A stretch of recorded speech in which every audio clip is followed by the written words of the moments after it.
وإن منكم إلا واردها كان على ربك حتما مقضيا. Kita akan membahas tentang sebuah pembahasan yang sangat mulia sekali,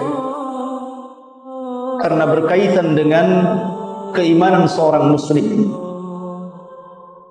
Makanya para ulama mengatakan syaraful ilmi ala syarafil ma'lum. Jadi mulianya sebuah ilmu itu tergantung ilmu apa yang Anda pelajari.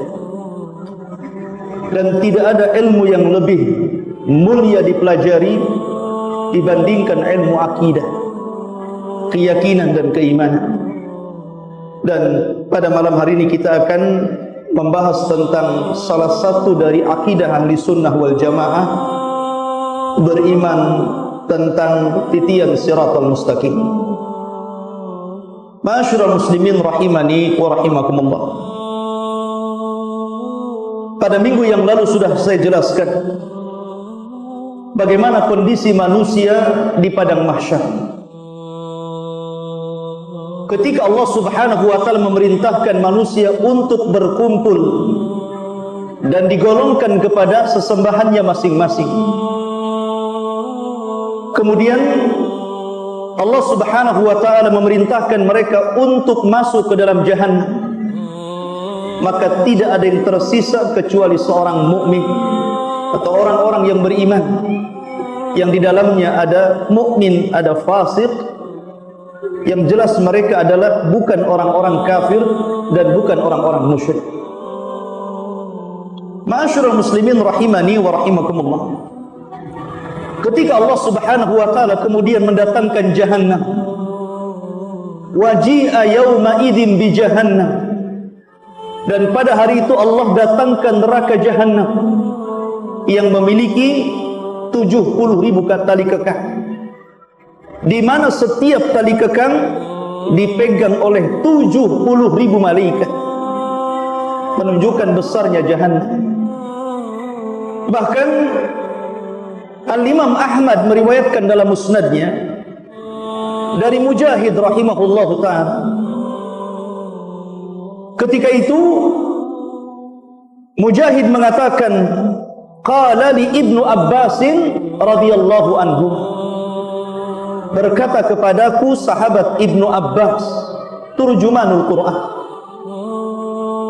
Maka Ibnu Abbas mengatakan, ya Mujahid, atadri ma si'atu jahannam? Wahai Mujahid, tahukah kamu berapa luasnya neraka jahannam? Maka Imam Mujahid mengatakan, qultulah, aku tidak tahu. Maka kemudian Abdullah bin Abbas mengatakan, ajal wallahi ma tadri, tentu kamu tidak tahu men. Inna baina sahmati udhuni ahadihim ila atikihim alwahid min ahlin nar masiratu sab'ina kharif. Kata Abdullah bin Abbas radhiyallahu anhu, dia mengatakan sesungguhnya jarak antara telinga, ini telinga penduduk neraka jahannam sampai ke bahunya. Jadi jarak antara telinga sampai ke bahunya ini seperti orang melakukan perjalanan sab'ina kharifah, 70 tahun. Anda bisa bayangkan, kalau panjang lehernya saja penduduk neraka itu sejauh perjalanan 70 tahun, menunjukkan bahwa orang-orang di neraka itu besar. Bahkan dikatakan giginya saja seperti gunung Uhud. Itu giginya. Ya. Artinya di sini kalau satu orang saja digambarkan begitu besar, sementara penduduk neraka itu sangat banyak dan lebih banyak dibandingkan penduduk surga. Maka Abdullah bin Abbas ingin membayangkan bahwa jahannam itu luas, lebar. Karena orang yang masuk di situ saja bukan sekecil-kecil antum, tapi orangnya besar-besar. Kemudian Ibnu Abbas radhiyallahu anhuma mengatakan, tajri fiha baina sakhmati udhunihi ila atikihi audiyatul qihi waddah. Kemudian akan mengalir di antara telinga dan juga bahunya sebuah lembah yang isinya adalah air nanah dan darah.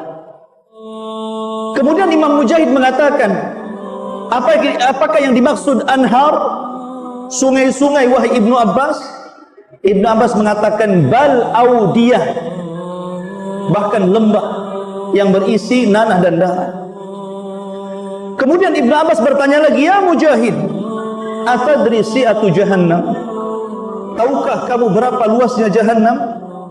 Maka Imam Mujahid mengatakan, la, saya tidak tahu.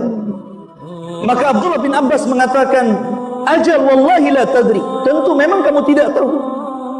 Kemudian Ibnu Abbas mengatakan, haddatsatni Aisyatu radhiyallahu anha, telah menceritakan kepadaku Aisyah radhiyallahu anha, annaha sa'alat Rasulullah sallallahu alaihi wasallam an qaulihi azza wa jal wal ardu jami'an qabdatuhu yaumal qiyamah was samawat matwiyatun biyamini. Sesungguhnya Aisyah radhiyallahu anha pernah bertanya kepada Rasul tentang firman Allah Subhanahu wa taala, dan bumi berada di genggaman Allah pada hari kiamat, dan seluruh langit akan digulung dengan tangan Allah Subhanahu wa taala.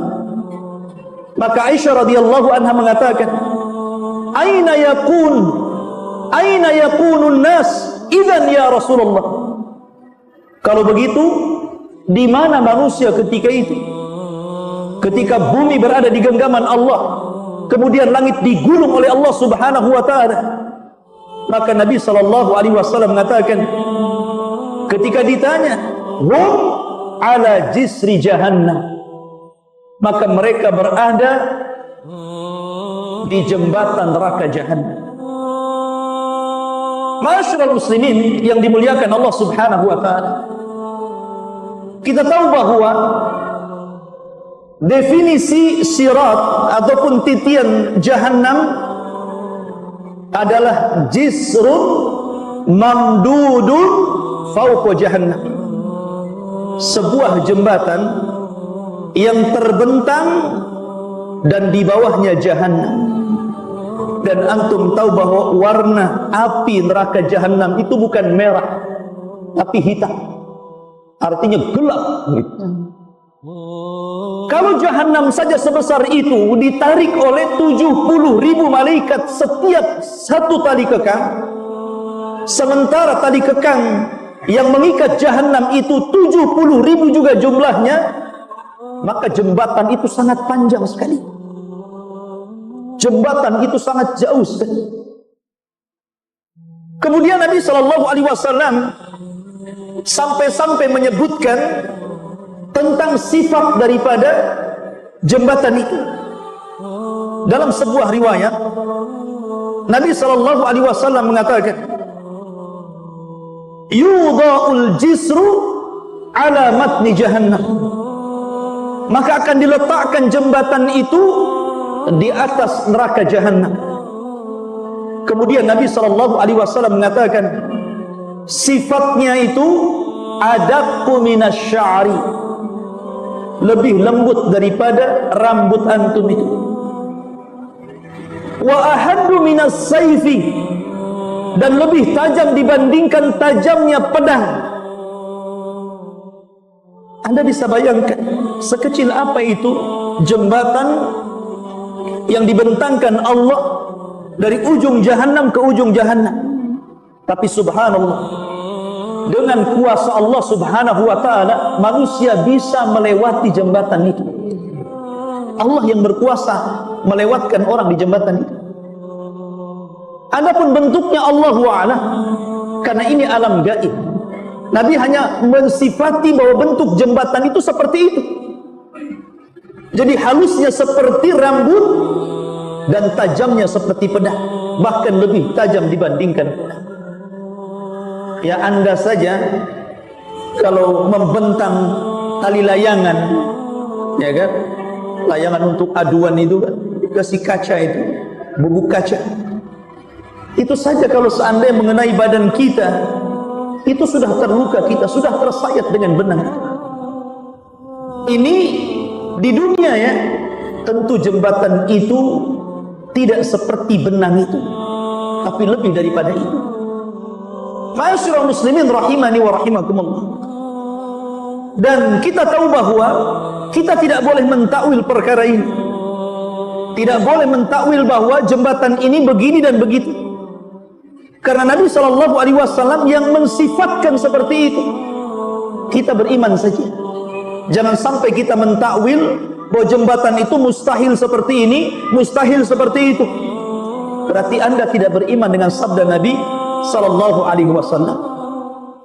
Maka ini dinyatakan oleh seorang alim, Al-Imam As-Safarini, punya kitab namanya Aqidah Safariniyah.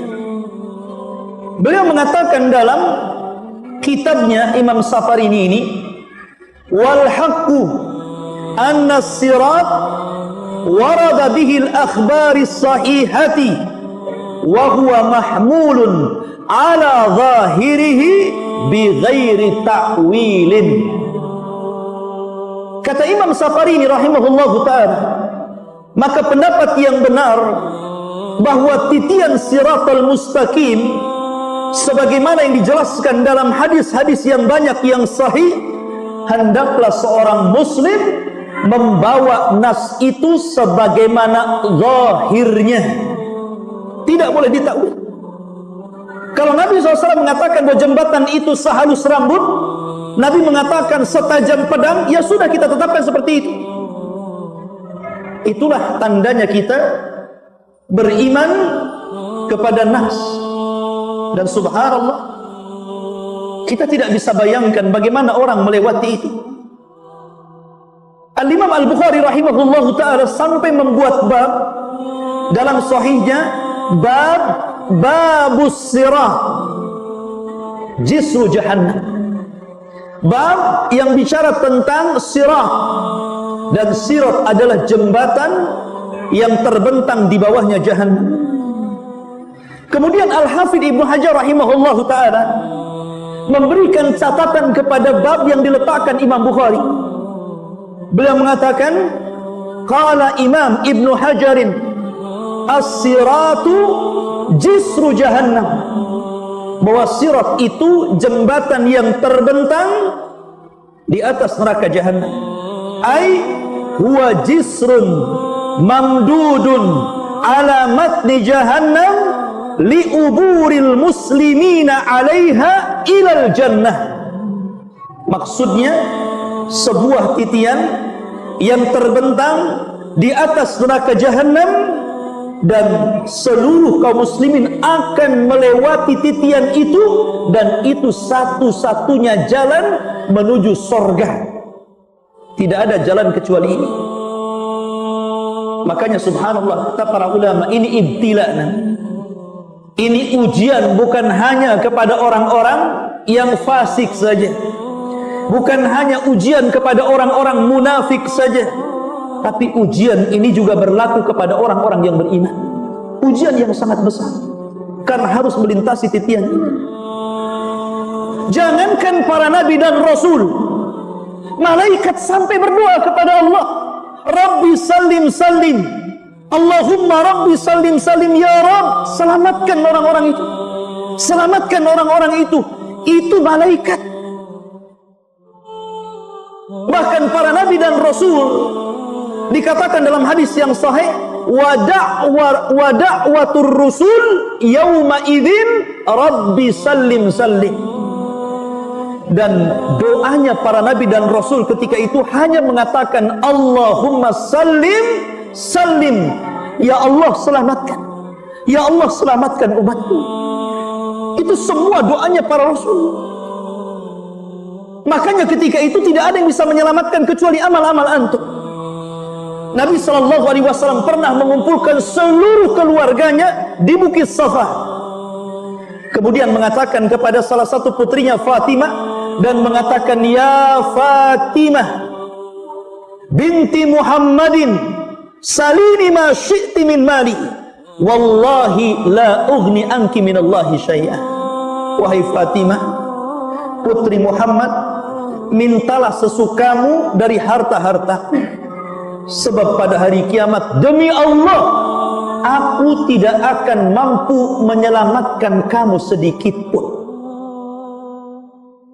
Kalau Fatimah bintu Rasulullah tidak bisa diselamatkan oleh Nabi sallallahu alaihi wasallam, padahal dia sayyidul awwalin wal akhirin, pemilik kunci surga, pemimpin para nabi dan rasul, di tangannya syafaatul uzma, itu Fatimah tidak bisa diselamatkan Rasul. Apalagi Anda bukan keturunan Nabi, Anda bukan Habib ya. Anda ini ya mungkin Nabi Adam turunan, bukan Nabi Muhammad ya. Akan tetapi ikhwatu fillah, kalau Fatimah saja tidak bisa diselamatkan oleh Nabi sallallahu alaihi wasallam, bagaimana kita? Itulah yang ditangisi Aisyah radhiyallahu anha. Ketika suatu ketika Nabi sallallahu alaihi wasallam berada di gilirannya, kemudian Aisyah memandang wajah Rasul yang sudah sepuh dan sudah menua. Tiba-tiba tetesan air matanya mengenai pipi Rasul. Kemudian Nabi sallallahu alaihi wasallam bangkit dan duduk dan memandang wajah Aisyah radhiyallahu anha. Ketika itu Rasul mengatakan, "Ya Aisyah, lima tabki?" Wahai Aisyah, kenapa menangis? Walimad dumu, dan apa itu air matamu? Aisyah hanya mengatakan, "Ya Rasulullah, tazakkartu yaumal qiyamah." Wahai Rasul, aku teringat hari kiamat. Kemudian Nabi sallallahu alaihi wasallam mendengarkan apa yang dikatakan Aisyah. Kata Aisyah radhiyallahu anha, "Ya Rasulullah, atadhkuru bi ahlika yaumal qiyamah?" Wahai Rasul, apakah engkau akan ingat aku pada hari kiamat? Maka Nabi sallallahu alaihi wasallam mengatakan, "Amma fi thalathati mawatin fala yadhkuru ahadun ahad." Wahai Aisyah, adapun di 3 tempat orang tidak ingat siapapun. Kemudian Rasul menyebutkan salah satunya indas sirat, ketika berada di titian siratal mustaqim. Orang tidak akan ingat siapa. Disitulah Nabi sallallahu alaihi wasallam mengatakan, hatta ya'lamal 'abdu hal yamurru 'ala sirat aw yasquta fi jahannam. Sehingga hamba itu tahu, dan baru tahu dan akan tahu apakah dia akan berhasil untuk menyeberangi siratal mustaqim, ataukah dia justru terjerembab ke dalam jahannam. Na'udzubillah. Ketika itu orang tidak ingat siapapun. Antum akan sibuk dengan sendiri-sendirinya.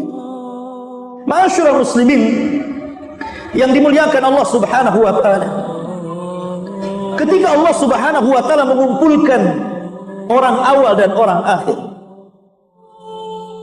dan betapa banyak manusia yang sudah dikubur sebelum kita, sesudah kita, dan sebelum kita sudah banyak, bahkan ada kuburan yang ditumpuk-tumpuk. Artinya jumlah mereka banyak sekali. Nah, jumlah yang banyak itu ikhwatu fiddin akan dikumpulkan di padang mahsyar. Sejak zaman Adam alaihi salatu wassalam sampai kepada umat Muhammad yang terakhir meninggal dunia. Anda bisa bayangkan jumlah mereka banyak sekali. Ketika itu mereka digiring oleh Allah Subhanahu wa taala. Ketika ikhwatu fiddin yang dimuliakan Allah Azza wa Jalla, Allah pisahkan antara orang-orang mukmin dan orang-orang kafir dan musyrik. Disinilah Allah Subhanahu wa taala firmankan, fahduhum ila siratil jahim. Giring mereka menuju titian neraka jahim, neraka jahannam. Waqifuhum innahum mas'ulun. Kemudian hentikan mereka, karena mereka akan ditanya tentang 4 perkara, tentang umurnya, tentang waktu mudanya, tentang hartanya, dan tentang ilmunya. Adapun orang-orang kafir, maka menjadi perselisihan para ulama, apakah mereka sempat melewati sirat ataukah tidak sempat melewati sirat. Ada yang mengatakan mereka sempat melewati sirat, karena Allah yang mengatakan, wa in kuntum illa wariduha kana ala rabbika hatman maqdiyah. Kalian semua akan melewati siratal mustaqim, dan itu merupakan ketetapan Allah Azza wa Jalla. Tapi sebagian ulama akidah mengatakan tidak. Orang-orang kafir, orang-orang musyrik, setelah mereka dikumpulkan dengan sesembahan yang mereka sembah di bumi, maka mereka akan dipisahkan. Orang-orang kafir akan dipisahkan, orang-orang musyrik akan dipisahkan dari orang-orang yang beriman, dan kepala mereka adalah iblis laknatullah alaihi. Kemudian iblis akan berteriak, ya subura, ya subura. Maka orang-orang di belakangnya mengatakan, ya subura katsira. Iblis akan mengatakan, duhai hancurlah aku, duhai hancurlah aku. Maka orang-orang yang mengikuti iblis mengatakan di belakangnya, sungguh kita berdoa dengan kehancuran yang banyak, dengan azab yang banyak. Maka mereka digiring, kemudian mereka dilempar ke dalam jahannam. Disitulah Adam alaihi salatu wassalam, sebelum melempar seluruh penduduk neraka ke dalam neraka, Adam dipanggil oleh Allah Azza wa Jalla. Kemudian Allah mengatakan, ya Adam, panggil utusan-utusan neraka. Adam heran ketika itu, siapa utusan-utusan neraka itu, wahai Rabb? Maka Allah subhanahu wa ta'ala mengatakan, setiap 1999 masukkan mereka ke dalam neraka, kemudian satu masuk surga. Dari sini menunjukkan bahwa penduduk neraka itu banyak, karena dari 1999 satu yang selamat. Ma'asyiral muslimin rahimani wa rahimakumullah, dan mereka dimasukkan semuanya ke dalam jahannam. Na'udzubillah. Maka yang tersisa siapa? Orang-orang yang beriman, orang-orang fasik, dan orang-orang munafik.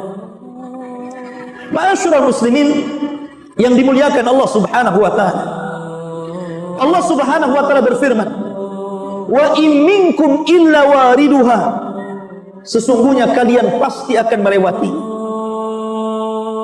kana ala rabbika hatman maqdiyah, dan itu ketetapan yang pasti bagi Allah subhanahu wa ta'ala.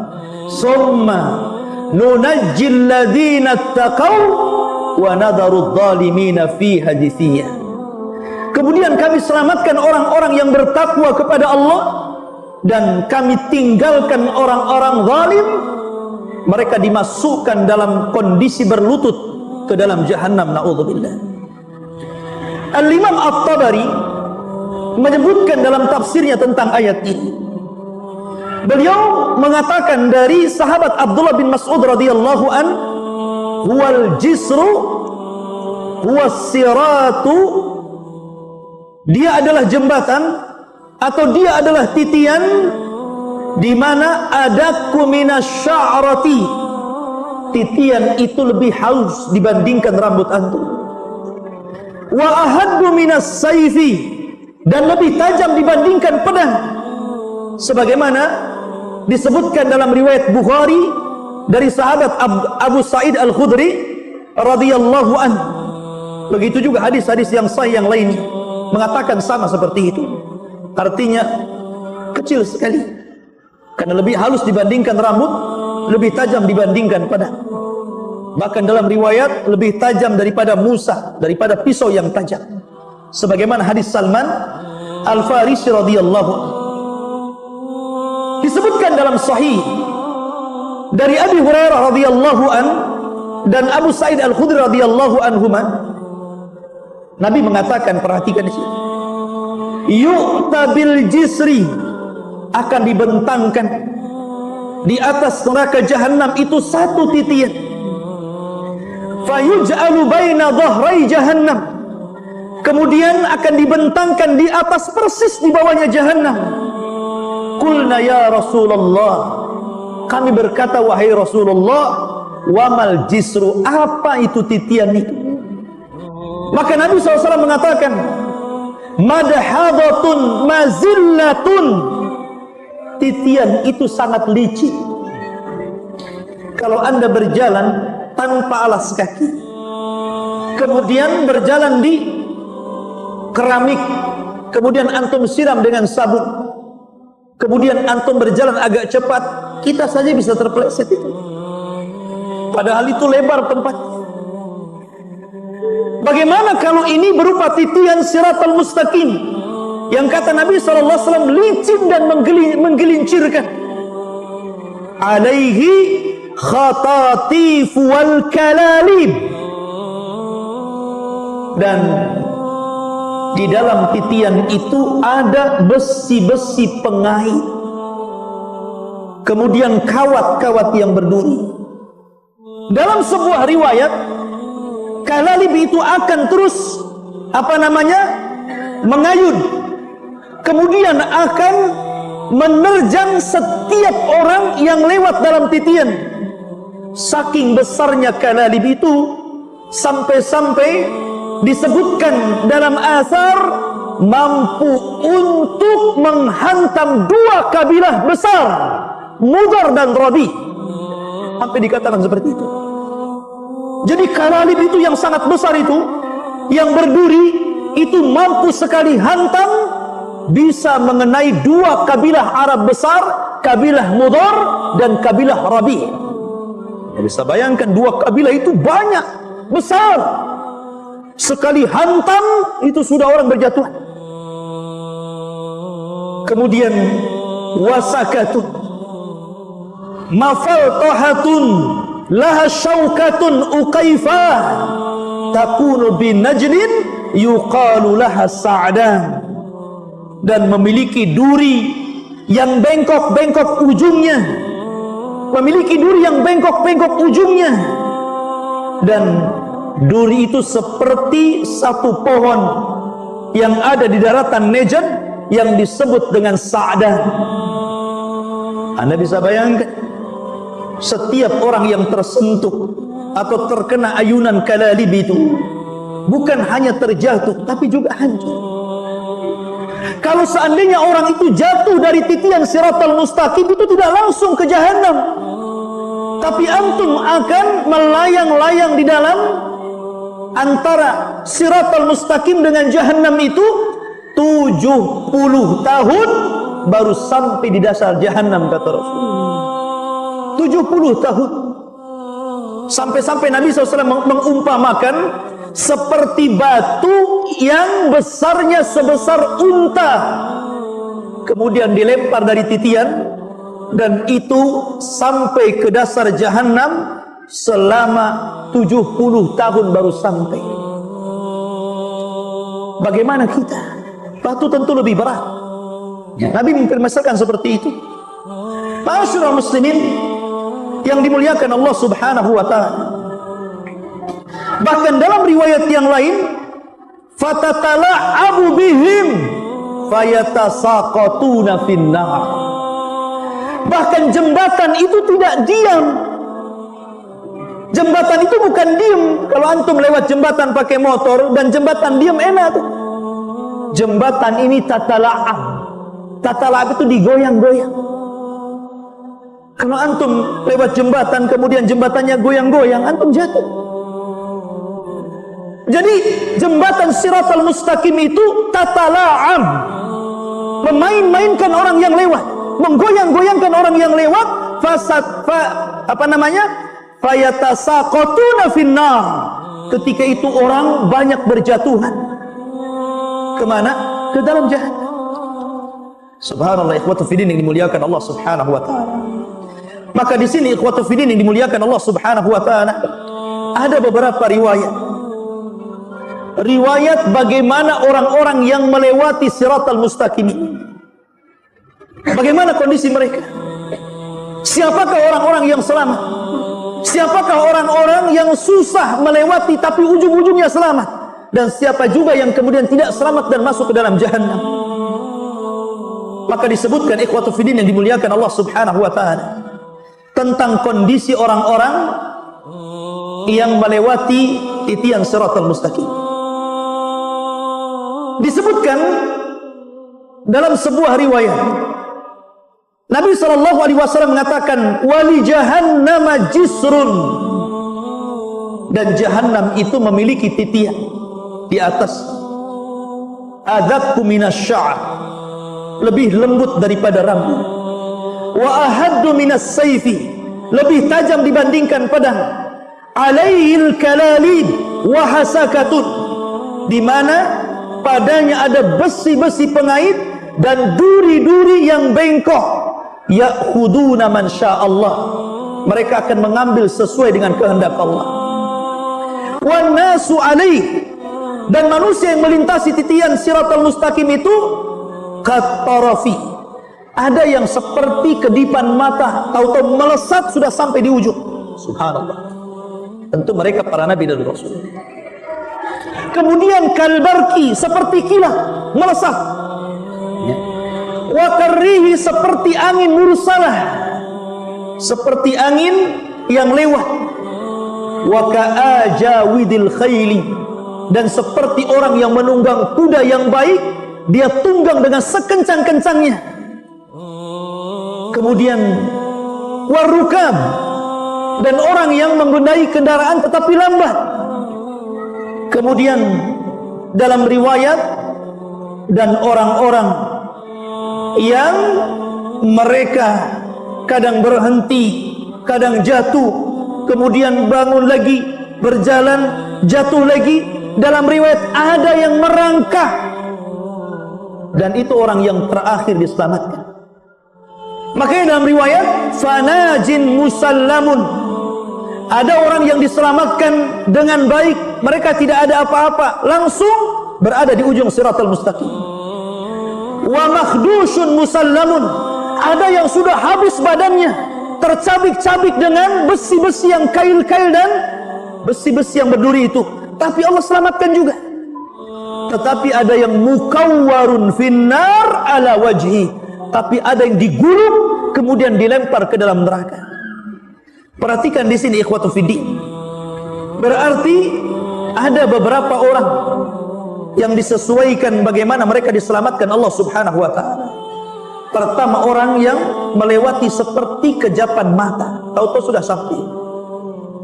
Ada orang yang seperti kilat, ada orang yang seperti angin, ada orang yang seperti penunggang kuda yang cepat, ada orang seperti pengendara yang lambat, ada orang yang berjalan, ada orang yang terseret-seret, dan ada orang yang dijatuhkan dan tidak sempat sampai di ujung siratal mustaqim. Siapakah yang menyelamatkan ini? Yang menyelamatkan ini amal kita. Karena ketika orang itu melalui titian siratal mustaqim itu ala qadri a'malina, sesuai dengan amal kita. Makanya kenapa ketika mereka dibariskan oleh Allah Subhanahu wa ta'ala, di depannya titian siratal mustaqim, digelapkan seluruh padang mahsyar. Setelah itu Allah berikan setiap orang cahaya. Setiap orang cahaya. Orang yang beriman diberikan cahaya, orang yang fasik diberikan cahaya, orang yang munafik juga diberikan cahaya. Tapi ketika mereka menyeberang, tiba-tiba orang munafik dipadamkan cahayanya. Perhatikan firman Allah Subhanahu wa ta'ala. Allah Subhanahu wa ta'ala berfirman dalam suratul Hadid ayat ke-11 sampai 15.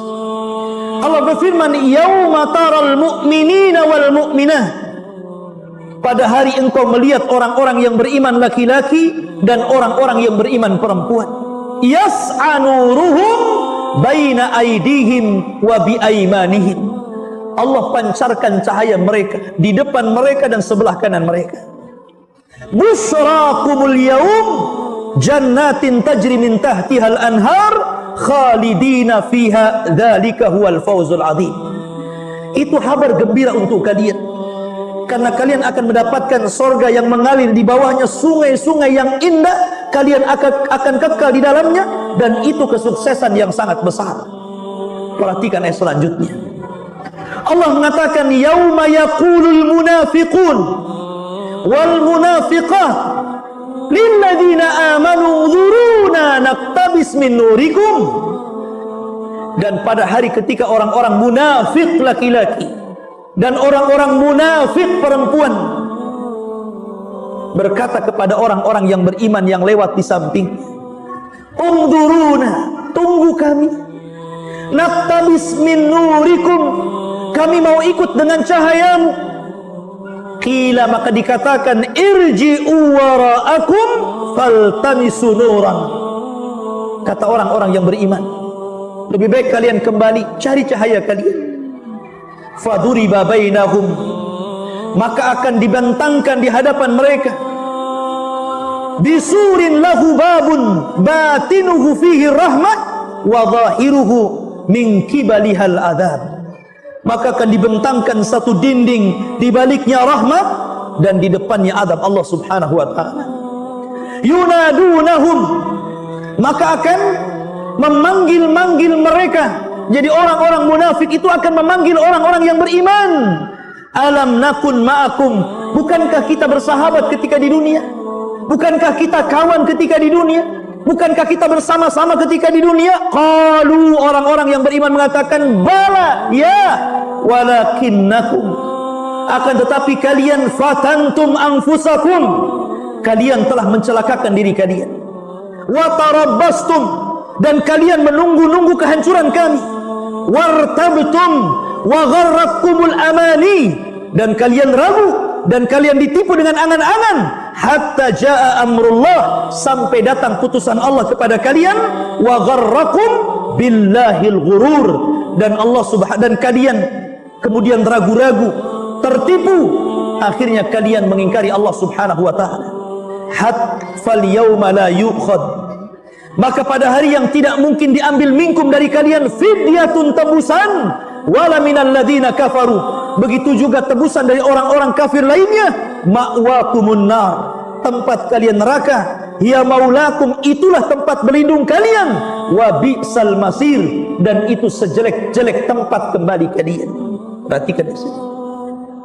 Di sini Allah Subhanahu wa taala membagi 3 kelompok. Pertama, orang-orang yang beriman, maka mereka akan diberikan cahaya yang besar, cahaya yang sangat luas seperti gunung. Yang kedua, orang yang beriman tapi fasik, maka mereka akan diberikan cahaya sesuai dengan amal dia. Dan yang ketiga, munafik, sama sekali tidak diberikan cahaya. Dan setiap amalan itu punya cahaya. Salat ada cahayanya, zakat ada cahayanya, haji ada cahayanya, ibadah-ibadah lain ada cahayanya, sedekah ada cahayanya, puasa ada cahayanya, jihad ada cahayanya, dakwah ada cahayanya, amal soleh ada cahayanya. Seluruh amal itu memiliki cahaya. Makanya ikhwatu fiddin yang dimuliakan Allah Azza wa Jalla, Nabi SAW dalam riwayat Ibnu Majah mengatakan, basyiril masya'in fi dhulmi ilal masajid bin nuri tami yaumal qiyamah. Beri kabar orang-orang yang suka berjalan di kegelapan menuju masjid-masjid Allah untuk melaksanakan salat subuh. Mereka akan diberikan cahaya yang sempurna pada hari ini. Lihat bagaimana doa Nabi SAW apabila berjalan ke masjid. Allahumma ij'al fi qalbi nuran, wa fi basari nuran, wa fi sam'i nuran, wa an yamini nuran, wa an yasari nuran, wa fawqi nuran, wa tahti nuran, wa amami nuran, wa khalfi nuran, waj'al li nuran. Itulah doanya Rasul. Apabila mereka datang ke masjid, Nabi SAW mengajarkan kepada para sahabat, ya Allah, jadikan di hatiku cahaya, di pandanganku cahaya, di pendengaranku cahaya, di sebelah kananku cahaya, di sebelah kiriku cahaya, di atasku cahaya, di bawahku cahaya, di depanku cahaya, di belakangku cahaya, dan jadikan semuanya cahaya, kata Rasul. Ini menunjukkan bahwa seluruh amal soleh itu akan membawa cahaya. Maka perbanyak. Karena ketika itu ikhwatu fiddin, semua nampak orang munafik, orang dusta, orang riya, orang sum'ah, takabur, sombong, semua akan ditampakkan di siratal mustaqim. Tidak ada yang ditutup-tutupi oleh Allah Subhanahu wa taala. sehingga orang akan mengikuti cahaya salat, cahaya zakat, cahaya puasa, cahaya jihad, dan begitu seterusnya. Dan ingat ikhwatu fiddin, neraka Jahannam yang sangat besar, apinya berwarna hitam, terbentang di antara neraka itu titian siratal mustaqim, maka sebelah kanan dan kiri ada dua amal saleh yang menentukan bisa tidaknya antum melewati itu. Dalam sebuah riwayat, Nabi SAW akan menegakkan amanah dan silaturrahim. Maka orang-orang yang senantiasa menyambung silaturrahim dipastikan dia bisa melewati titian siratal mustaqim. Dan orang-orang yang menjaga amanah dipastikan dia akan mampu melewati siratal mustaqim. Tapi orang-orang yang memutus silaturrahim, dan yang paling besar dari memutus silaturrahim adalah uququl walidain. Anda durhaka dengan orang tua, itu paling besar orang memutus silaturrahim. Maka anak-anak yang durhaka kepada orang tua dipastikan tidak akan mampu melewati siratal mustaqim. Kemudian setelah itu para kerabat, ataupun orang-orang yang idha'atul amanah, melalaikan amanah. Sampai kepada amanah orang menitipkan ucapan. Terkadang orang tidak amanah. Afwan akhi, anak akan cerita sama antum, tapi jangan ngomong sama siapa-siapa ya. Iya, katanya. Ternyata apa? Ngomong sama kawannya, afwan akhi, anak sih dititipi jangan ngomong sama siapa-siapa, tapi sama antum saja. Tapi jangan ngomong sama siapa-siapa ya. Orang yang ketiga ngomong gitu juga sama yang keempat, jangan cerita sama siapa-siapa ya. Akhirnya satu kampung tahu semua ngomong jangan cerita sama siapa-siapa. Coba di zaman sekarang sampai amanah nitip omongan saja orang tidak bisa jaga. Itu yang paling kecil, yang paling mudah. Apalagi amanah yang lain. Amanah penglihatan. Allah takdirkan mungkin antum melihat saudara antum ada aib. Harusnya antum tutup. Man satara musliman satarahullahu yaumal qiyamah. Barang siapa yang menutup aib seorang muslim, Allah akan tutup aib antum pada hari kiamat. Tapi betapa banyak orang yang tidak amanah dengan mata. Dia cerita sama kawannya, Masya Allah, anak tadi tidak sadar melihat si anu begini-begini. Diomongkan sama kawannya. Akhirnya orang ini juga ngomong, tadi si anu melihat si anu begini. Ini amanah yang sering terjadi di masyarakat. Gimana amanah yang lebih besar daripada itu? Kalau amanah kecil saja kita tidak bisa amanah. Tidak bisa menjaga ucapan orang, tidak bisa menjaga pandangan atau pendengaran kita kepada orang. Kita di rumah, tetangga lagi bertengkar ngomong begini gitu kan, kedengaran. Ketika ada tamu ke rumah antum, antum cerita pula tetangga antum, semalam anak nggak bisa tidur. Akhi, kenapa? Tetangga sebelah macam-macam ngomong begini. Subhanallah, telinga ini ada amanah, nggak perlu antum ceritakan sama orang. Ini amanah badan saja kita tidak bisa menjaganya. Amanah penglihatan, amanah ucapan, amanah gimana amanah yang lebih besar daripada itu? Sementara syarat al-ubur ala siratil mustaqim, Anda bisa melewati siratal mustaqim bagi orang yang menjaga amanah. Karena amanah akan diletakkan di samping sini, kemudian silaturahim diletakkan di sini, dan antum akan lewat di situ. Kalau antum suka memutus silaturahim, ada kesempatan nih. Karena terkadang antum seorang musafir jauh dari Jawa, dari Padang, dari Medan, dari macam-macam tempat antum datang ke Batam. Kemudian mengadu nasib, cari pekerjaan di sini. Allah Subhanahu wa taala mudahkan dengan ini, ikhwan.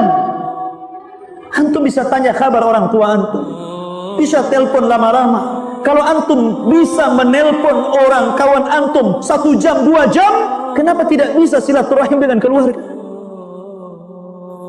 Terkadang alasannya sibuk, ada telepon dari kampung, sibuk gitu kan. Silaturahim. Barang siapa yang memutus silaturahim, Allah akan putus hubungan antum dengan Allah. Ma'asyiral muslimin yang dimuliakan Allah Subhanahu wa taala. Maka ketika itu ikhwatu fiddin yang dimuliakan Allah Subhanahu wa taala, ketika orang-orang itu sudah melewati siratal mustaqim, secara garis besar tadi saya katakan ada orang yang selamat tanpa ada apapun. Para nabi, para rasul, orang-orang siddiqin, orang-orang saleh, orang yang bertakwa, mereka akan berjalan tanpa apapun. Ada orang-orang yang keimanan mereka dicampurkan dengan dosa besar, maka dipastikan mereka akan kesulitan. Mereka akan jatuh bangun, kemudian dihantam kepalanya, kemudian hancur kepalanya, dihantam kulitnya, robek kulitnya, dan antum akan bertahan di situ. Sementara melewati siratal mustaqim itu bukan sehari dua hari. Jembatannya saja sebentang jahanam. Berarti antum akan lama itu sampai di ujung siratal mustaqim. Ada yang diseret, ikhwan, terseret sampai akhirnya kemudian dia tidak sanggup, kemudian jatuh. Maka ketika itu ikhwatu fiddin, orang-orang yang jatuh ini dipastikan akan dikumpulkan bersama orang-orang yang sejenis dalam neraka. Disitulah mereka akan saling menyalahkan. Ketika orang-orang sudah masuk ke dalam neraka yang berjatuhan itu, maka syaitan akan muncul, kemudian berdiri di mimbar neraka. Setan akan ceramah. Sampai-sampai kata Hasan Al-Basri rahimahullahu ta'ala, idza kana yaumul qiyamah qama iblis khatiban ala mimbarin minan nar. Dan apabila datang hari kiamat, maka iblis akan berdiri di mimbar neraka berceramah. Dan isi ceramahnya, innallaha wa'adakum wa'dal haq wa wa'adtukum fa akhlaftukum. Allah telah berjanji kepada kalian dan janji Allah benar. Aku juga sudah berjanji kepada kalian, tapi kuingkari janjiku kepada kalian. Makanya Allah mengatakan dalam surah Ibrahim ayat 22 sampai 23, qala syaitan, berkata syaitan, lamma qudiyal amru, ketika keputusan sudah diputuskan Allah, kemudian syaitan atau iblis akan berceramah, innallaha wa'adakum wa'dal haq. Allah telah menjanjikan kepada kalian dengan janji yang benar. Wa wa'adtukum fa akhlaftukum. Aku juga sudah berjanji kepada kalian, tapi ku ingkari janjiku. Wa ma kana li 'alaikum min sultan illa an da'awtukum fastajabtum li. Dan aku tidak memiliki kekuasaan, memiliki kekuatan, kecuali aku berusaha mengajak kalian, kemudian kalian ikut aku. Fala talumuni walumu anfusakum. Sekarang jangan kau cela diriku, celalah diri kalian. Kata iblis, ma ana bimusrikhikum wa ma antum bimusrikhi. Aku tidak mungkin bisa menolong kalian, sebagaimana kalian tidak mungkin juga menolong aku. Maka iblis mengatakan, inni kafartu bima asyraktumuni min qablu innadz zalimina lahum adzabun alim. Sesungguhnya saya mengingkari apa yang telah kalian sekutukan kepadaku sebelumnya, karena orang-orang zalim dipastikan mendapatkan adab yang pedih. Lihat ya, semua akan mengingkari. Orang-orang yang menganggap bahwa ini sesembahan yang hak akan mengingkari sesembahan itu. Semua akan mengingkari dan saling menyalahkan. Ma'asyiral muslimin rahimani wa rahimakumullah. Itu nasib orang yang masuk ke dalam jahannam.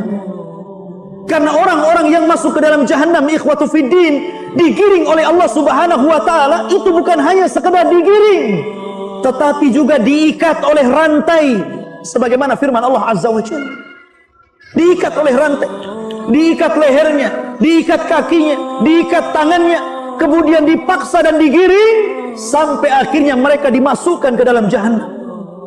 Dihinakan mereka itu. Bukan mudah, dihinakan. Tidak ada yang dimuliakan sama sekali. Ketika mereka masuk ke dalam neraka, subhanallah, pembahasannya sangat panjang tentang pedihnya azab neraka. Tapi yang jelas bahwa kita akan bercerita kembali soal titian Siratal Mustaqim. Ketika orang-orang yang Allah selamatkan sampai orang yang terakhir, disebutkan siapa orang yang terakhir yang diselamatkan Allah Subhanahu wa taala. Dari Abdullah bin Mas'ud radhiyallahu anhu. Hadis ini dikeluarkan Imam Muslim. Ini orang yang terakhir, dan jangan jadi orang yang terakhir.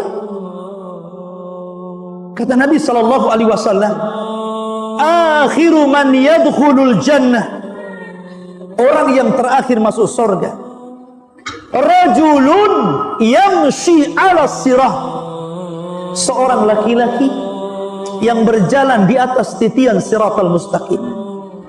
Fahuwa yamshi marratan wa yakbu marratan wa tasfa'uhu nara marratan fa idza jawazaha iltafat ilaiha. Orang yang terakhir, kata Rasul, orang yang berjalan sekali-kali, kemudian tersungkur sekali-kali, kemudian tersambar neraka sekali-kali. Dan apabila mereka sudah melewati, maka dia akan melihat ke belakang bagaimana ngerinya neraka. Dan dia pun mengatakan, Tabarakalladzi najjani mink, Tabarakalladzi najjani mink. Dia mengatakan saking bahagianya, dia mengatakan, sungguh maha suci Zat yang telah menyelamatkan aku darimu, wahai neraka. Laqad a'tanillahu syai'an ma a'tahu ahadan minal awwalina wal akhirin. Demi Allah, sungguh Allah telah memberikan kepadaku sesuatu yang tidak Allah berikan kepada siapapun, mulai dari orang yang awal sampai orang yang akhir. Saking bersyukurnya, sampai dia mengatakan seperti ini, seolah-olah dia yang pertama selamat, padahal dia yang terakhir.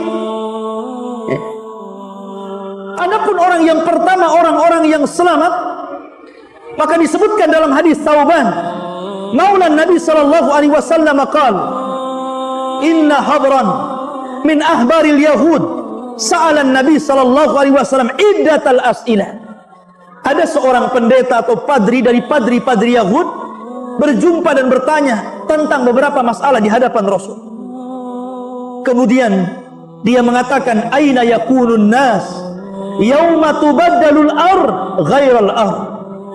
Wahai Muhammad, di mana manusia ketika Allah ganti bumi yang kita pijak dengan bumi yang lain yang belum pernah kita pijak? Maka Nabi SAW mengatakan, hum fi dzulmati dunal jisr.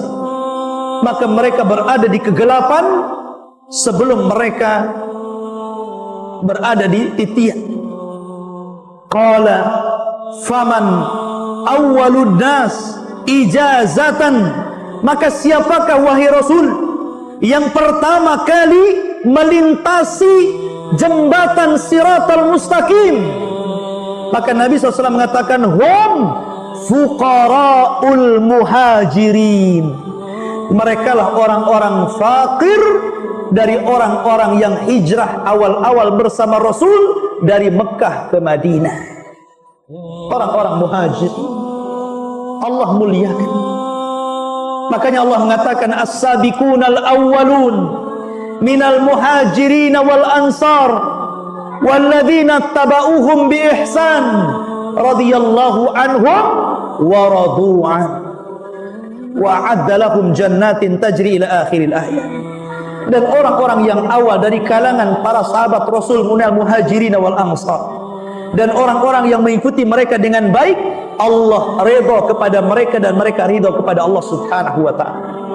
Inilah orang yang pertama melewati Siratal Mustaqim, para fuqara, orang-orang yang fakir dari kalangan orang-orang muhajirin, Bilal bin Rabah, Khabbab bin Arad, dan banyak lagi sahabat yang fakir yang kemudian hijrah bersama Rasul ke Madinah.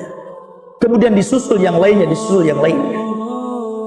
Ma'asyiral muslimin yang dimuliakan Allah Subhanahu wa taala. Ketika orang-orang itu sudah selamat, para nabi dan rasul selamat, orang-orang yang beriman selamat, tapi ada orang-orang yang sudah Allah takdirkan berada di ujung Shiratal Mustaqim, di depannya pintu-pintu surga yang disebut dalam ilmu akidah sebagai qantarah. Qantarah itu jembatan akhir Shiratal Mustaqim. Tiba-tiba ada satu kelompok, mereka tiba-tiba dihadang di qantarah. Oleh siapa? Oleh mazalim, oleh perbuatan-perbuatan zalimnya di dunia. Tiba-tiba dia dihadang dengan pembunuhan dia di dunia. Tiba-tiba dia dihadang dengan pencurian dia di dunia. Tiba-tiba dia dihadang dengan penggibahan dia di dunia. Tiba-tiba dia dihadang dengan orang dan mengatakan, hei, dulu engkau yang membunuh aku, yang mengambil hartaku, yang mencaci maki kehormatanku, yang menggibah diriku, yang menyakiti aku, yang merampas hakku, dan begitu seterusnya. Akhirnya dia terhenti dan tidak bisa melanjutkan perjalanan, padahal sebentar lagi akan sampai. Ya kan? Disinilah sabda Rasul, atadruna mal muflisu hadil ummah. Tahu antum siapa orang yang bangkrut di antara umat ini, kata Rasul? Sahabat polos dan mengatakan orang yang bangkrut Rasul, orang yang enggak punya dirham, orang yang enggak punya dinar, orang yang gulung tikar, orang yang bangkrut pekerjaannya, itulah orang bangkrut. Kata Rasul, bukan itu hakikat orang bangkrut. Tapi hakikat orang bangkrut adalah orang yang membawa pahala salat, pahala zakat, pahala puasa, pahala sedekah, pahala haji, dan pahala-pahala yang lainnya. Tetapi di satu waktu dia pernah membunuh fulan, pernah memukul fulan, pernah mengambil harta fulan, pernah menghina fulan, pernah mengganggu fulan, pernah mengambil hak fulan. Ketika itu terjadi barter pahala dan dosa, ikhwah. Mana pahala kamu? Nih dosaku. Mana pahala kamu? Nih dosaku. Mana pahala kamu? Nih dosaku. Sampai ketika pahalanya habis diambil orang, sementara dia menanggung dosa orang lain, maka dia sudah tidak ada lagi modal untuk meneruskan perjalanan. Ketika ini Allah subhanahu wa ta'ala merintahkan malaikat untuk mengambil dan melempar kembali ke dalam jahannam. Subhanallah. Hati-hati, ada dosa yang sangat ditakutkan Rasul. Dosa itu berkaitan dengan dosa anak Adam. Karena dosa itu walaupun antum sudah mengeluarkan air mata darah, meminta ampun kepada Allah, kalau orang yang antum dolimi tidak reda, tetap saja perhitungan itu bukan hanya di dunia, tapi perhitungan itu yang sesungguhnya di akhirat. Sampai pun ada seorang ulama mengatakan, ya, kalau seandainya orang yang antum gibahi itu kemudian mau memaafkan dengan syarat dia meminta uang yang sangat besar, tebusan yang sangat besar, kasihkan tebusan itu. Karena pada hari itu Allah mengatakan, yauma la yanfa'u malun wala banun illa man atallaha biqalbin salim. Hari itu tidak ada manfaat lagi harta antum yang banyak di dunia ini, anak antum yang sukses di dunia ini, karena yang selamat hanyalah orang yang datang kepada Allah membawa hati yang selamat. Abu Lahab ketika turun, sayasla naram dzata lahab, Abu Lahab akan dimasukkan ke dalam api yang berkobar-kobar. Mendengar ayat ini dibacakan orang-orang, kemudian Abu Lahab marah dan berpidato di hadapan orang Quraisy dan mengatakan, kalau memang yang dikatakan Muhammad itu benar, bahwa saya akan dimasukkan ke dalam neraka, saya punya harta banyak, kata Abu Lahab. Saya akan tebus neraka dengan hartaku. Anakku sudah sukses, saya akan tebus dengan anak-anakku. Maka Allah katakan, ma aghna anhu maluhu wa ma kasab. Tidak ada lagi manfaat harta dan anak-anak wahai Abu Lahab. Tidak akan ada. Nggak ada yang bisa.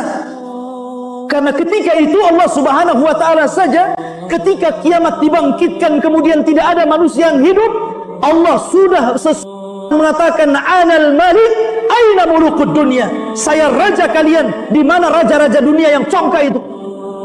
Tidak ada lagi. Maliki yaumiddin, dialah raja di hari kebangkitan. Orang itu dibangkitkan tidak bawa harta. Makanya Rasul mengatakan khufatan uratan ghurlan. Orang itu pada hari kiamat telanjang, tidak dikhitan, tidak beralas kaki, artinya tidak bawa secuil harta yang antum miliki di dunia. Semua sama, semua miskin. Yang kaya hanya Allah Subhanahu wa ta'ala. Lalu apa yang dibanggakan? Makanya kalau kita melihat begitu ngerinya titian siratal mustaqim, sampai para sahabat itu ngeri, menangis mereka. Sampai Uwais Al-Qarani, seorang kibarut tabi'in, walaupun dia hidup di zaman Rasul tapi tidak berjumpa dengan Rasul, maka disebut kibarut tabi'in. Ada yang mengatakan muhadram apabila dia melewati pandai besi. Kita tahu bahwa pandai besi itu kalau sedang membuat senjata, maka akan ditiup-tiupkan itu apinya, dan akan terdengar uapnya, suara tiupan itu. Maka Uwais Al-Qarani terkadang terdiam, kemudian menangis, kemudian pingsan, karena terkenang akan sebuah hari yang lebih dahsyat daripada itu. Makanya Nabi SAW ketika mensifati api yang ada di neraka, kalaulah api yang ada di dunia ini untuk mengazab penduduk neraka itu sudah cukup. Api di dunia ini untuk mengazab penduduk neraka sudah cukup, karena api di dunia bisa menghancurkan apapun yang dilahapnya. Tapi Allah Subhanahu wa ta'ala ingin melipat gandakan panasnya, sehingga Allah lipat gandakan api di dunia ini menjadi 70 kali lipat panasnya. Karena api di dunia ini satu bagian dari 70 bagian panasnya api neraka. Kalau satu bagian saja sudah menghancurkan dunia, kalau seandainya membakar seluruhnya, Anda bisa bayangkan kalau ada rumah kebakaran, kalau ada sumur gas yang mengeluarkan api, Anda bisa bayangkan api-api itu. Makanya kenapa kemudian Allah Subhanahu wa ta'ala mengingatkan tentang api? Afara'aitumun nar allati turun. Tidakkah engkau melihat api yang kau nyalakan itu? Dan ibu-ibu itu paling banyak melihat api karena di dapur. Kalau bapak-bapak yang merokok hari-hari tengok api. Afara'aitumun nar allati turun. Tidakkah engkau lihat api di dunia yang sering kau lihat itu? Maka Allah mengatakan, A'antum ansya'tum syajarataha am nahnul munsyi'un? Apakah kalian yang menyalakannya atau kami yang menyalakannya? Nahnu ja'alnaha tadhkiratan. Kami jadikan api dunia ini sebagai tadhkirah, sebagai pengingat akan api yang lebih besar dibandingkan api ini. Harusnya itu. Makanya ketika Nabi SAW melihat ada rebusan kambing kemudian menyala di bawah api dan asapnya mengepul ke atas, tiba-tiba Nabi SAW menangis. Kenapa? Karena Nabi SAW terkenang dengan api akhirat. Kalau api dunia saja antum letakkan ikan kemudian antum bolak-balik bisa gosong, gimana lagi antum dibolak-balik dalam api neraka? Sementara Allah Subhanahu wa ta'ala mengatakan di dalam Al-Quranul Karim, ketika Allah Subhanahu wa ta'ala menyebutkan tentang sifat khutamah, maka Allah mengatakan narullahil muqadah, api yang menyala, allati tattali'u alal afidah, yang api itu sampai menyambar kepada hati kita. Kalau api ditiup angin menyambar badan kita, tidak mungkin hati kita terbakar, paling tinggi kulit yang terbakar. Tapi coba antum siram bensin yang banyak, kemudian antum bakar diri antum dengan bensin itu, maka api itu pasti akan membakar sampai hati kita. Maknanya api neraka itu lengket dengan badan, ikhwan. Itu maknanya. Allati tattali'u 'alal afidah itu. Lengket api itu nggak bisa lepas sampai membakar ke dalam hati. Subhanallah. Ya. Dan itu api berada di bawah, sementara kita yang melewat berada di titian siratal mustaqim. Maka dari sini ikhwatu fiddin, ngeri kalau kita bicara tentang siratal mustaqim. Apa yang saya gambarkan tidak apa-apa dibandingkan kenyataan yang ada. Nggak ada apa-apa yang saya gambarkan, karena kondisinya jauh lebih hebat dibandingkan. Walaupun ada ustaz sehebat apapun, ada syekh ulama sehebat apapun membayangkan kengerian orang yang melintasi siratal mustaqim, maka melintasi siratal mustaqim lebih a'zam, lebih besar kondisinya daripada diceritakan. Karena ketika Nabi SAW mengatakan tentang nikmat sorga itu tidak pernah dilihat mata, tidak pernah didengar telinga, terlintas pun tidak bisa. Begitu juga adab neraka. Oleh karena itu ikhwatu fiddin yang dimuliakan, banyak-banyaklah berlindung kepada neraka. Itulah yang diajarkan Nabi SAW. Allahumma inni a'udzubika min adzabin nar. Ya Allah, kami berlindung kepadamu dari azab neraka.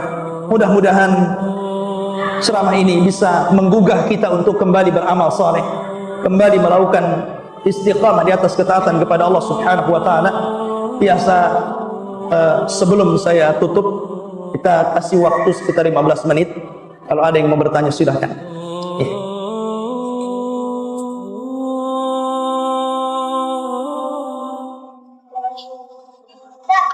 Bismillahirrahmanirrahim. Apakah orang yang berat timbangannya di mizan tapi bisa terpeleset di sirat?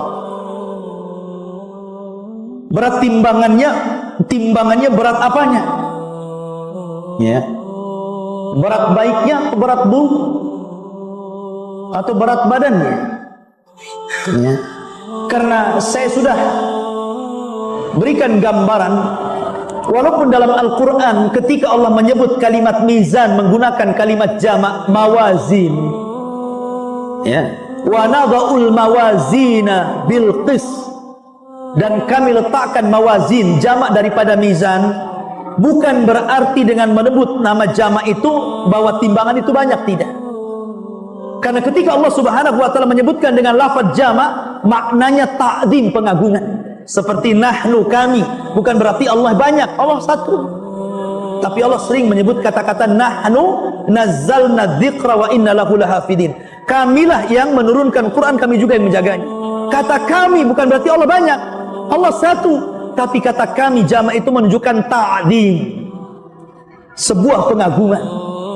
Maka pendapat yang kuat mawazin itu timbangan tidak banyak, timbangan itu cuma satu.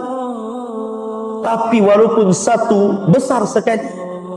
Ketika Allah menciptakan timbangan itu, kalaulah langit dan 7 lapisnya, bumi dan 7 lapisnya diletakkan dalam timbangan itu masih lebih besar daripada langit dan bumi. Sampai malaikat mengatakan, ya Rabb, untuk siapa timbangan ini? Maka Allah mengatakan, untuk orang yang aku kehendaki. Dan yang memberatkan timbangan itu bukan badan kita, bukan juga catatan kita, tapi yang memberatkan adalah amalan kita. Walaupun yang ditimbang memang 3, badan kita, amal kita, catatan kita, tetapi yang memberatkan timbangan adalah amal kita. Ya. Apakah orang-orang yang kemudian dalam timbangan itu dia berat kesalahannya, dia tidak akan selamat? Wallahu a'lam. Yang jelas bahwa orang-orang yang diselamatkan Allah adalah orang-orang yang tidak atau menghindari dosa-dosa besar, walaupun dia terjerumus dalam dosa kecil. Dan dosa besar ini terbagi-bagi. Ada yang merangkak kemudian diselamatkan, ada yang merangkak kemudian dijatuhkan.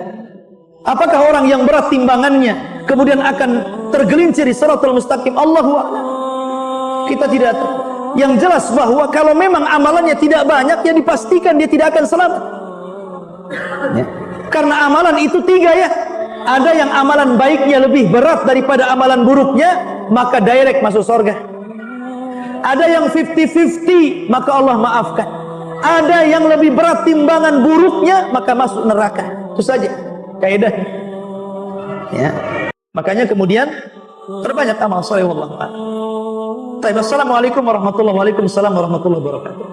Apakah teman yang soleh sewaktu di dunia akan berguna syafaatnya ketika melewati siratal mustaqim? Jazakallah khair. Tidak. Tidak ada yang bisa menolong orang lewat di siratal mustaqim,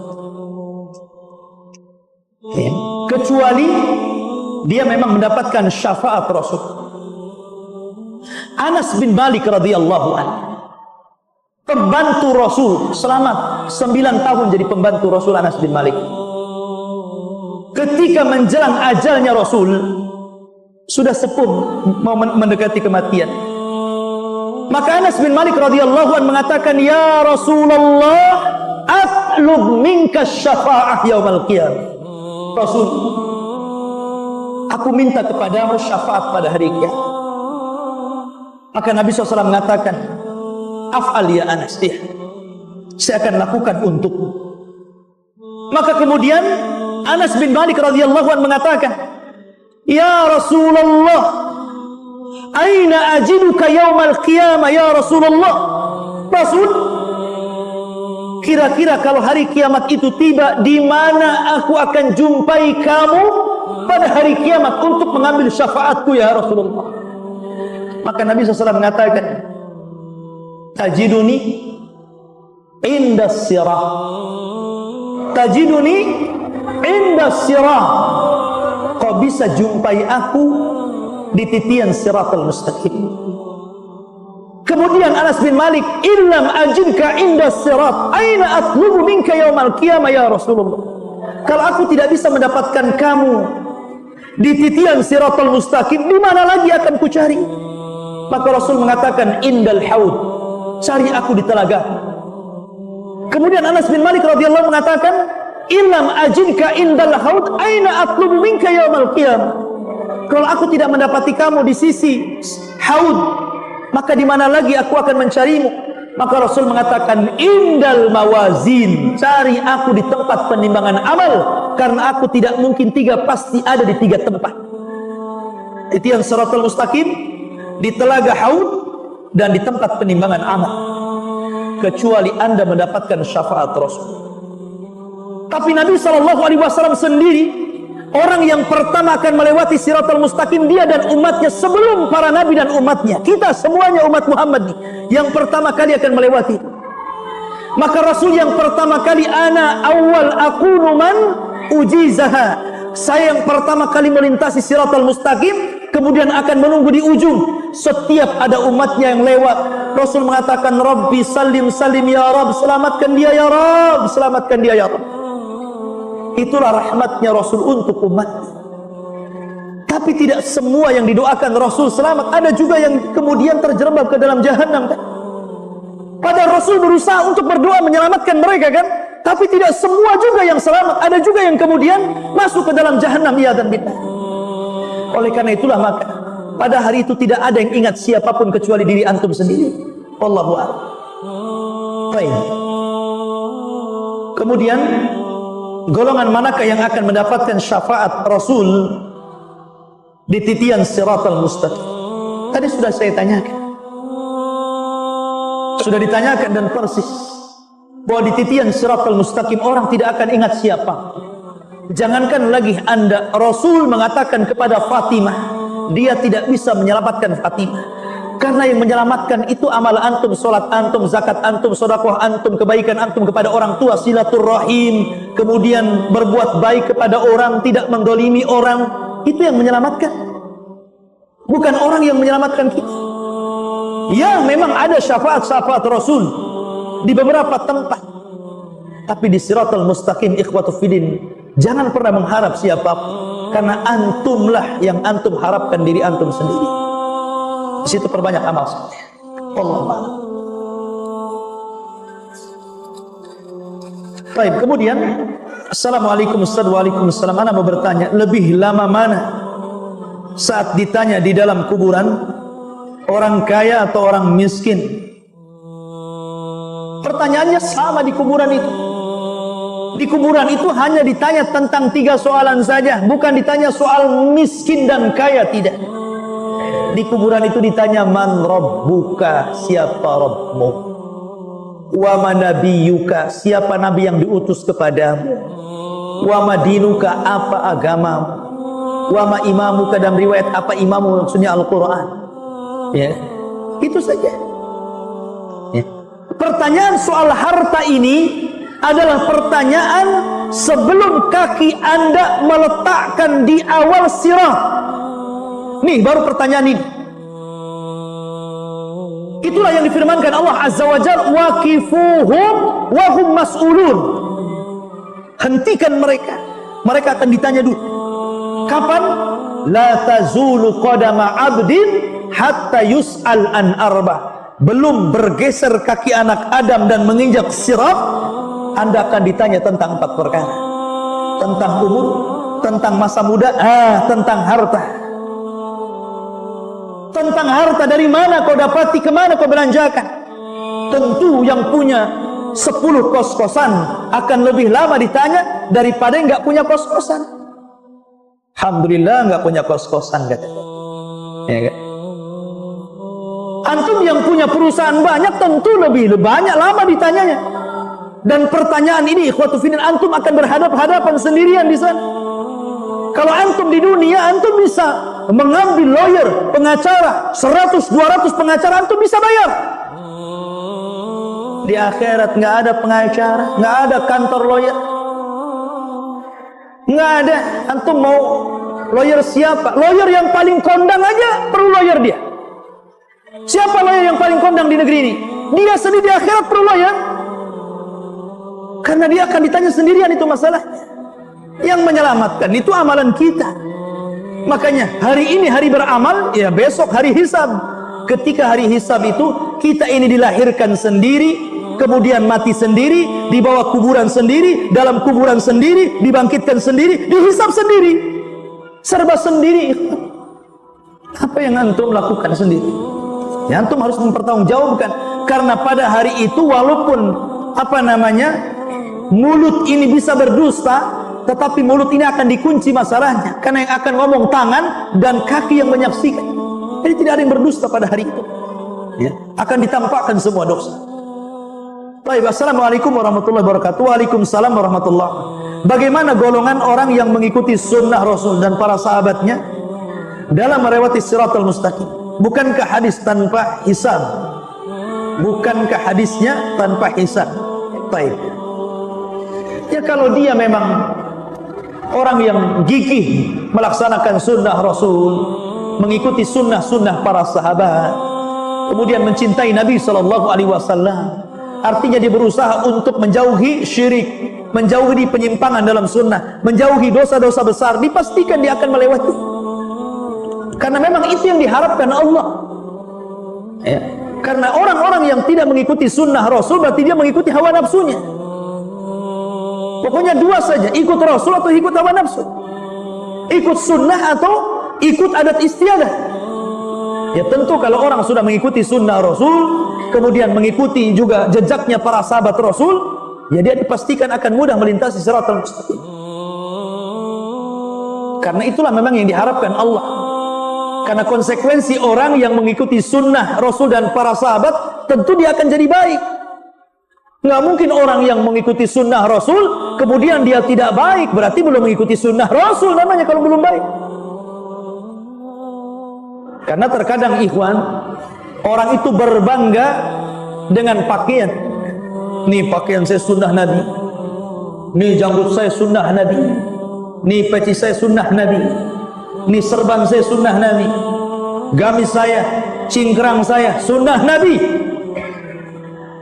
Tapi giliran bermuamalah bersama istri, antum jadi Abu Jahal, ya kan? Ketika bermuamalah jual beli, antum jadi korum. Ketika antum bermuamalah dengan saudaranya, antum jadi Firaun. Jadi yang mana sunnah Nabi?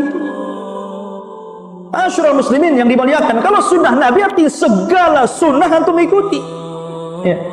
Dan konsekuensinya harus baik orang yang melakukan sunnah Nabi, rajin ke masjid, rajin ngaji, rajin puasa sunnah, rajin sholat malam, menjaga waktu sholat 5 waktu, menjaga macam-macam. Karena itulah sunnah Nabi seperti itu.